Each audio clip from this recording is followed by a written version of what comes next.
Halo Lur, Assalamualaikum. Dalam video kali ini kita bakal merekap alur cerita film kartun yang bernama Disney Pixar yang dirilis pada tahun 2009. Dan sebelum itu, alangkah baiknya kalian klik tombol subscribe yang ada di bawah dan hidupin notifikasi loncengnya agar kalian tidak ketinggalan dengan video terbaru. And here we go. Ini adalah film Up and Rewatch. Pada suatu hari ada anak yang berumur 8 tahun. Namanya adalah Fredricksen. Dia sedang menonton dokumentasi idolanya yang bernama Charles Moon. Charles Moon adalah seorang penjelajah Paradise Fall. Dan saat ia kembali, ia membawa kerangka yang sangat besar berupa burung yaitu snipe. Dan saat diteliti oleh ilmuwan tersebut menuduh Charles Moon mempalsukan kerangka tersebut dan ia dicabut dari klub penjelajahnya. Dan ia berjanji akan kembali ke Paradise Fall dan membawa binatang snipe itu hidup-hidup. Dan Charles Moon tidak kembali lagi sampai sekarang. Pada suatu saat, Fredricksen berteman dengan seorang gadis dan gadis tersebut adalah penggemar berat Charles Moon dan ia bernama Ellie. Dan singkat cerita, mereka berdua berteman dan mereka membuat klub penjelajah mereka yang beranggotakan 2 orang. Dan singkat cerita lagi, si Ellie datang ke rumah Fredricksen untuk menunjukkan bukunya yang bernama My Adventure Book. Di dalam buku tersebut, ia melihatkan kepada Fredricksen Paradise Fall. Dan Ellie bercita-cita pergi ke sana. Dan Ellie bilang Fredricksen harus membawanya ke sana. Dan singkat cerita, mereka berdua pun menikah dan hidup bersama. Dan mereka membeli rumah yang dulunya jadi markas Ellie. Dan mereka pun menjalani hidup dengan bahagia. Dari merenovasi rumah, dan mereka pun kepikiran ingin punya anak. Dan pada suatu hari, saat Ellie mengandung, ternyata Ellie itu keguguran dan tidak bisa mengandung lagi. Singkat cerita, saat Ellie sedang bersedih, suaminya Fredricksen mengingatkan dia tentang Paradise Fall dan mereka pun mulai menabung agar bisa pergi ke Paradise Fall. Setiap hari mereka menabung, tetapi uang yang mereka tabung selalu saja habis untuk keperluan yang mendesak, seperti memperbaiki ban kaki Fredricksen. Dan tidak sampai di situ, mereka pun bertambah usia dan sampai akhir pun mereka akhirnya tua. Dan akhirnya mereka pun pensiun dari pekerjaan mereka berdua. Dan saat itu Fredricksen berniat untuk membelikan tiket pesawat untuk istrinya dan dia berlibur. Dan saat dia sudah membeli tiket pesawatnya, ternyata istri Fredricksen jatuh sakit dan akhirnya pun meninggal dunia. Saat kepergian istrinya, Fredricksen menjalani hidupnya dengan sedih. Saat itu, hanya tersisa rumah Fredricksen dan ia bersikukuh untuk melindungi rumahnya dari lingkungannya sudah menjadi gedung-gedung tinggi. Pada suatu hari, ada anak kecil yang bernama Russell.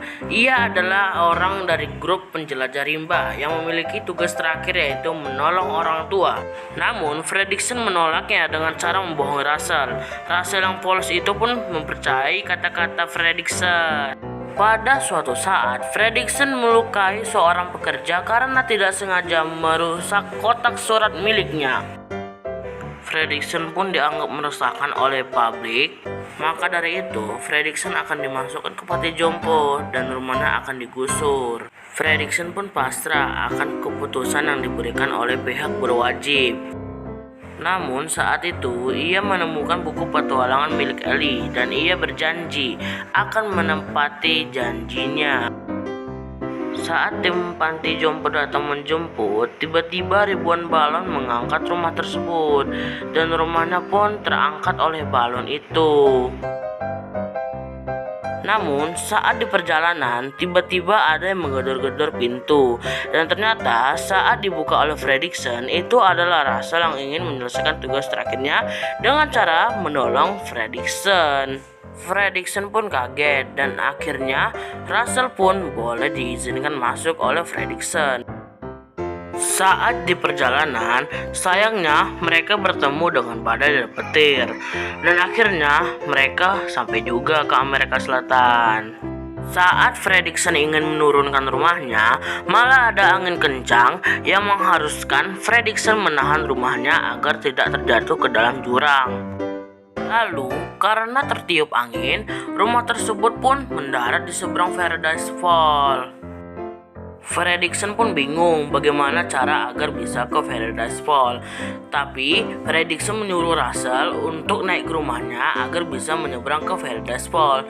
Tapi sayangnya Russell terlalu gendut. Akhirnya mereka berdua jalan kaki sampai menuju tebing, dan mereka memanfaatkan waktu sebelum balonnya kempes. Saat di perjalanan di dalam hutan, Russell tiba-tiba kebelet buang air. Dan setelah Russell siap buang air, tiba-tiba Russell menemukan jejak misterius dan mencoba mengikutinya. Setelah Russell mengikutinya, tiba-tiba coklat Russell dimakan oleh binatang misterius. Dan Russell kaget dong, dan ternyata ia menemukan burung yang unik.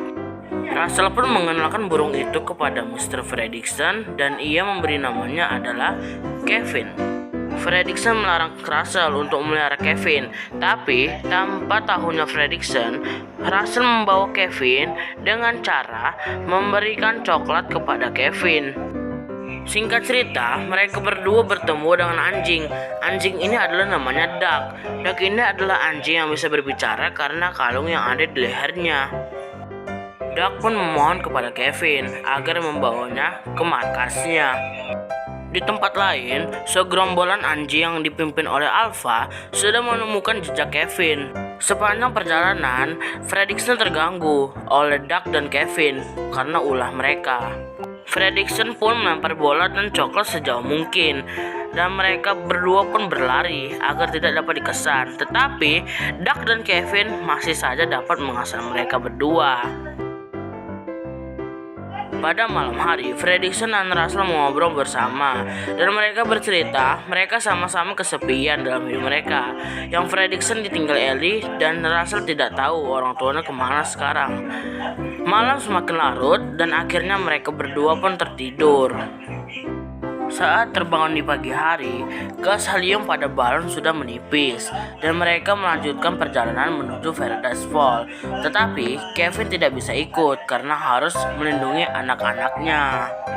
Tiba-tiba mereka berdua dikepung oleh anjing dan Alpha bertanya kepada Duck di mana burung itu sekarang.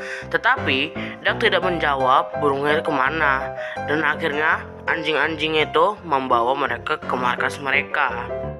Tiba-tiba muncullah tuan dari anjing-anjing itu, dan ternyata itu adalah Charles Moon yang masih hidup.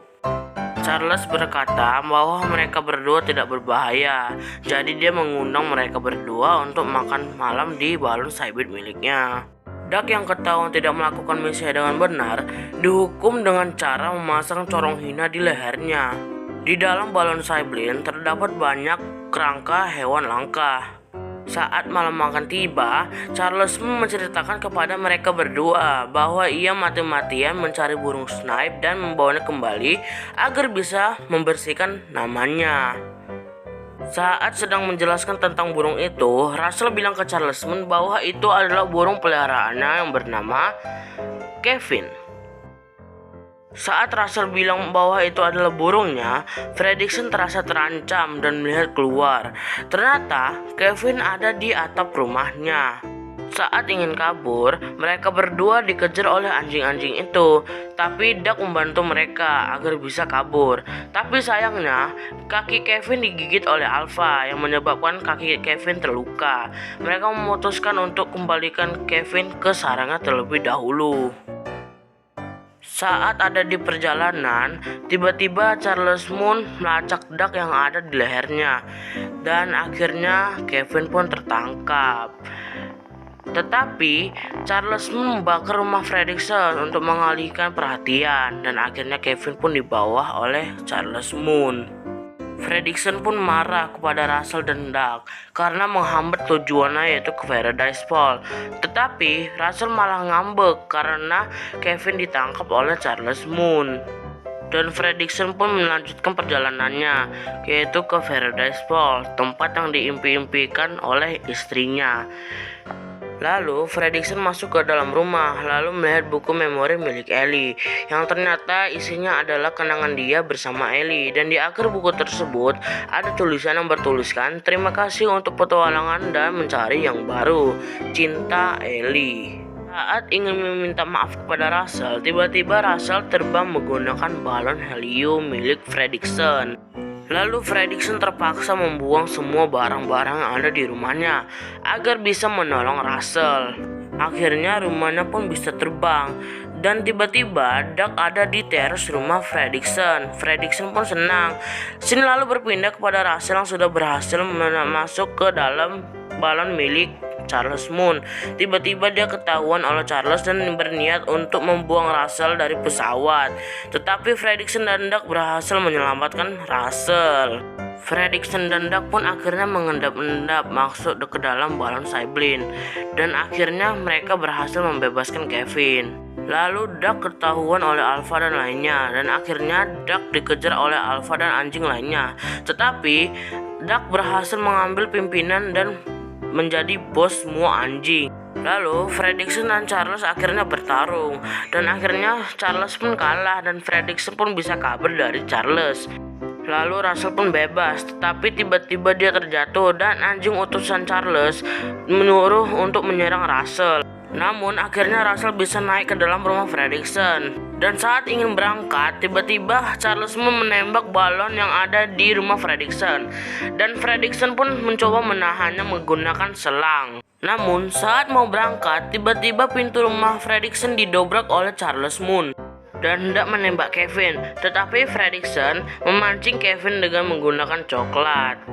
Kevin dan Russell pun akhirnya bebas dari Charles Moon. Tetapi saat Charles Moon hendak melompat juga, tiba-tiba kakinya tersangkut oleh tali balon dan akhirnya terjatuh.